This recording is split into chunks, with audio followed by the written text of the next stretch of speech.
नमस्कार दोस्तों, आज के इस वीडियो में इंटर के लिए मैं हिस्ट्री ऑब्जेक्टिव क्वेश्चन लेकर आया हूं जो कि आपके सीधे एग्जाम में पूछे जाएंगे। तो दोस्तों, इस वीडियो को लाइक कर दीजिए, चैनल को भी सब्सक्राइब करके बेल आइकन दबाकर ऑल कर लीजिए, क्योंकि मैं इसी तरह की और भी वीडियो आपके लिए लाऊं और उसका नोटिफिकेशन आपको सबसे पहले पहुंच जाए। तो चलिए वीडियो को शुरू करते हैं। पहला प्रश्न है, महाभारत की रचना किस भाषा में हुई है? तो महाभारत की रचना संस्कृत भाषा में हुई है। दूसरा प्रश्न, गुप्त काल में कौन चीनी यात्री भारत आया? तो इसका सही आंसर हो जाएगा ऑप्शन बी, फाई यान है। चलिए आगे बढ़ते हैं। प्रश्न नंबर 3, पाकिस्तान का प्रथम प्रधानमंत्री कौन था? तो पाकिस्तान का प्रथम प्रधानमंत्री ऑप्शन बी, लियाकत अली। लियाकत अली प्रधानमंत्री था पाकिस्तान का प्रथम। प्रश्न नंबर 4, इंडिका पुस्तक के लेखक कौन है? तो इंडिका का लेखक है ऑप्शन नंबर बी, मेगस्थनीज। चलिए बढ़ते हैं आगे। प्रश्न, तलवंडी किसका जन्म स्थान है? तलवंडी किसका जन्म स्थान है? तो इसका सही आंसर हो जाएगा ऑप्शन नंबर बी, रैदास। चलिए बढ़ते हैं अगले प्रश्न की ओर। मुस्लिम लीग की स्थापना कब हुई है? तो मुस्लिम लीग की स्थापना हुई है ऑप्शन नंबर बी, 1906 ईस्वी में मुस्लिम लीग की स्थापना हुई थी। तो चलिए बढ़ते हैं अगले प्रश्न की ओर। प्रश्न नंबर 7, दिल्ली चलो का नारा किसने दिया? तो दिल्ली चलो का नारा दिया है सुभाष चंद्र बोस ने। तो ऑप्शन 4 यानी कि डी, सुभाष चंद्र बोस होगा इसका सही आंसर। तो चलिए बढ़ते हैं अगले प्रश्न की ओर। प्रश्न नंबर 8, निम्न में से कौन महिला संत थी? तो 8 का सही आंसर हो जाएगा ऑप्शन नंबर बी, अंडाल। ये जो था महिला संत थी। प्रश्न संख्या 9, भारत में आने वाले प्रथम पुर्तगाली कौन था? तो इसका सही आंसर हो जाएगा वास्को डी गामा। ये भारत में प्रथम पुर्तगाली थे। तो चलिए बढ़ते हैं अगले प्रश्न की ओर।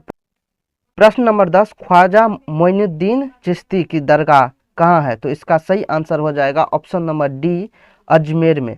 तो इसका सही आंसर हो जाएगा ऑप्शन नंबर डी। चलिए बढ़ते हैं अगले प्रश्न की ओर।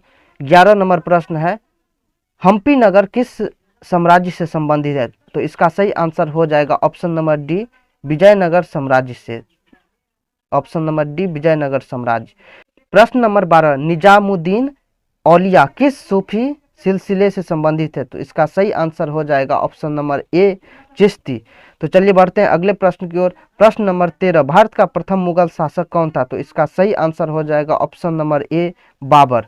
चलिए बढ़ते हैं अगले प्रश्न की ओर। प्रश्न नंबर 14, पुराणों की संख्या कितनी है? तो पुराणों की संख्या है ऑप्शन नंबर बी, 18। पुराणों की संख्या है 18।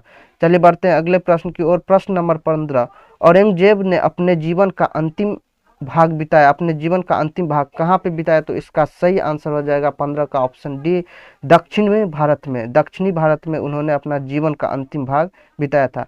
गेटवे ऑफ इंडिया किस शैली का उदाहरण है? तो इसका सही आंसर हो जाएगा ऑप्शन नंबर सी, इंडो सारा सैनिक शैली। तो चलिए बढ़ते हैं अगले प्रश्न की ओर। प्रश्न नंबर 17, महलवारी बंदोबस्त किसके द्वारा लागू किया गया? तो इसका सही आंसर हो जाएगा 17 का ऑप्शन ए, मार्टिन वर्ट। चलिए बढ़ते हैं अगले प्रश्न की ओर। प्रश्न नंबर 18 है, फतेहपुर सिकरी को किसने राजधानी बनाया? तो इसका सही आंसर हो जाएगा ऑप्शन नंबर बी, अकबर। चलिए बढ़ते हैं अगले प्रश्न की ओर। प्रश्न नंबर 19, 7 द्वीपों का नगर किसे कहा जाता है? तो 7 द्वीपों का नगर कहा जाता है ऑप्शन नंबर डी, बम्बई को 7 द्वीपों का नगर कहा जाता है। चलिए बढ़ते हैं अगले प्रश्न की ओर। लोथल किस नदी के किनारे में है? तो इसका सही आंसर हो जाएगा ऑप्शन नंबर सी, भोगवा। तो चलिए बढ़ते हैं अगले प्रश्न की ओर। द ग्रेट रिवोल्ट नामक पुस्तक के लेखक कौन है? तो इसका सही आंसर हो जाएगा option number B, Ashok Mehta. तो चलिए बढ़ते हैं अगले प्रश्न की ओर। प्रश्न नंबर 22, अकबर ने दान ए इलाही कब प्रारंभ की? तो इसका सही आंसर हो जाएगा प्रश्न की ओर। प्रश्न नंबर 23, संथाल विद्रोह किस वर्ष हुआ? तो इसका सही आंसर हो जाएगा ऑप्शन नंबर डी, 1853 ईस्वी में संथाल विद्रोह हुआ था। तो चलिए बढ़ते हैं अगले प्रश्न की ओर। प्रश्न नंबर 14, श्वेतांबर एवं दिगंबर का संबंध किस धर्म से है? तो इसका सही आंसर हो जाएगा 24 का ऑप्शन नंबर बी, जैन धर्म। तो चलिए बढ़ते हैं अगले प्रश्न की ओर। महावीर ने पार्श्वनाथ के सिद्धांतों में नया सिद्धांत क्या जोड़ा?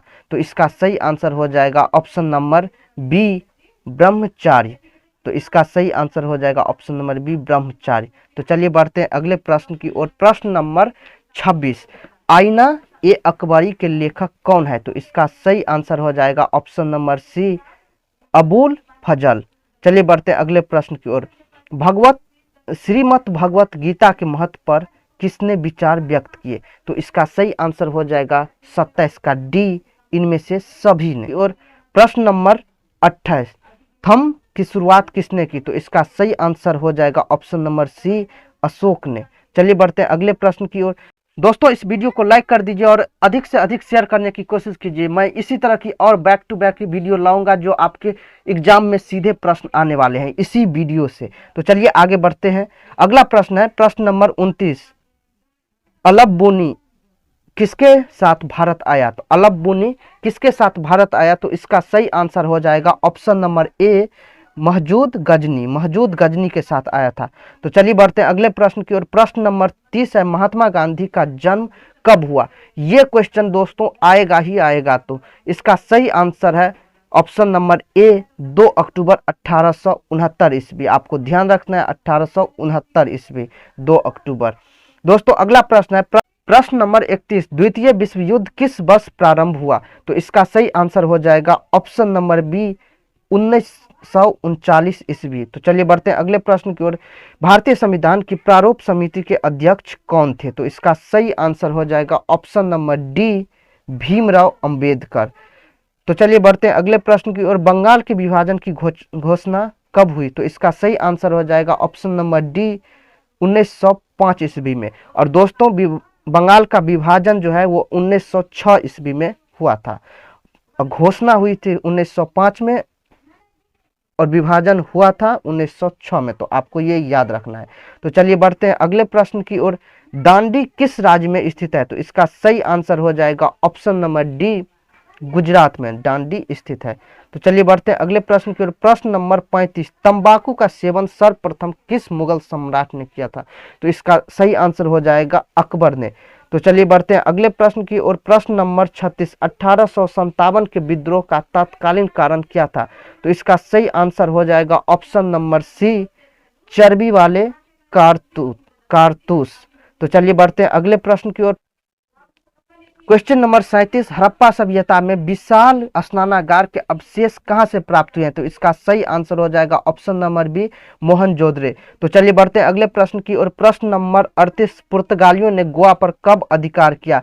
तो इसका सही आंसर हो जाएगा ऑप्शन नंबर सी, 1510 ईस्वी में। तो चलिए बढ़ते हैं अगले प्रश्न की ओर। फोर्ट विलियम किस शहर में स्थित है? तो इसका सही आंसर हो जाएगा ऑप्शन नंबर डी, कोलकाता में। तो चलिए बढ़ते हैं अगले प्रश्न की ओर। प्रश्न नंबर 40, असहयोग आंदोलन किस वर्ष शुरू हुआ? तो इसका सही आंसर हो जाएगा ऑप्शन नंबर डी, 1920 ईस्वी में। तो चलिए बढ़ते हैं अगले प्रश्न की ओर। प्रश्न नंबर 41, इबन बतूता में अपनी यात्रा का विवरण किस भाषा में लिखी थी? तो इसका सही आंसर हो जाएगा 41 का अरबी भाषा, ऑप्शन नंबर ए। चलिए बढ़ते हैं अगले प्रश्न की ओर। प्रश्न नंबर 42, सिंधु घाटी के निवासियों को किस धातु का ज्ञान नहीं था? तो इसका सही आंसर हो जाएगा ऑप्शन नंबर का। तो चलिए बढ़ते हैं अगले प्रश्न की ओर। प्रश्न नंबर 43, कॉर्नवालिस कोड कब बना? तो इसका सही आंसर हो जाएगा ऑप्शन नंबर सी, इसका सही आंसर हो जाएगा ऑप्शन नंबर बी, 1793 ईस्वी। तो चलिए बढ़ते हैं अगले प्रश्न की ओर। पाकिस्तान शब्द किसने दिया? तो पाकिस्तान शब्द जो है इसका सही आंसर हो जाएगा ऑप्शन नंबर सी, चौधरी रहमत अली। तो चलिए बढ़ते हैं अगले प्रश्न की ओर। प्रश्न नंबर 45, हड़प्पा सभ्यता किस युग की सभ्यता है? तो इसका सही आंसर हो जाएगा 45 का ऑप्शन नंबर बी, काशी युग। चलिए बढ़ते हैं अगले प्रश्न। प्रश्न नंबर 46, अकबर ने टोडरमल को दीवाने ए अशरफ कब नियुक्त किया? तो इसका सही आंसर हो जाएगा ऑप्शन नंबर बी, 1553 ईस्वी। तो चलिए बढ़ते हैं अगले प्रश्न की ओर। गोपुरम का संबंध किससे है? तो इसका सही आंसर हो जाएगा ऑप्शन नंबर सी, मंदिर से। तो चलिए बढ़ते हैं अगले प्रश्न की ओर। प्रश्न नंबर 48, रूस में भारत विद्या का जनक किसे कहा जाता है? तो इसका सही आंसर हो जाएगा ऑप्शन नंबर बी, जीएस लिबिदेव। तो इसका सही आंसर ऑप्शन नंबर बी हो जाएगा। तो चलिए बढ़ते हैं अगले प्रश्न की ओर। प्रश्न नंबर 49 और 49 है, चंपारण सत्याग्रह किस राज्य से संबंधित है? तो इसका सही आंसर हो जाएगा ऑप्शन डी, बिहार से। और पटना में 1857 के विद्रोह का नेतृत्व किसने किया? तो इसका सही आंसर हो जाएगा ऑप्शन नंबर ए, पीर अली ने। तो आज के वीडियो में बस इतना ही। वीडियो को कर दीजिए लाइक, चैनल को सब्सक्राइब करके बेल आइकन दबाकर ऑल कर लीजिए, क्योंकि मैं इसी तरह की वीडियो बनाता रहता हूँ।